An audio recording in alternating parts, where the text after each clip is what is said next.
শীতকালে ফুলকপি আলু দিয়ে ডিমের ঝোল খেতে আমার মতো আর কে কে ভালোবাসো? তবে আজকের রান্নাটা আলু দিয়ে করিনি, শুধু ফুলকপি দিয়ে ডিমের ঝোল করেছি।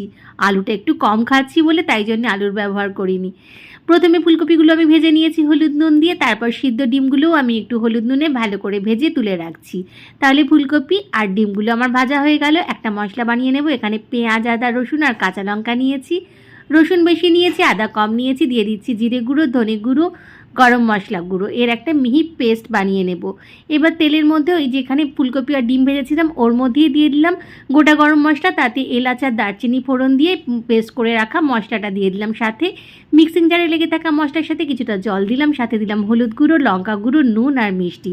আর কিছু না, একটু কষে নেব যতক্ষণ না তেল ছেড়ে বেরোয়। তারপর ভাজা ডিম আর ফুলকপিগুলো দিয়ে দিলাম। এবার একটু নেড়ে ছেড়ে নেব মশলার সাথে, ভালো করে মিশিয়ে নিয়ে পরিমাণ মতো গরম জল দিয়ে 5 মিনিট ঢাকা দিলেই রেডি দারুণ সাথে ফুলকপি দিয়ে ডিমের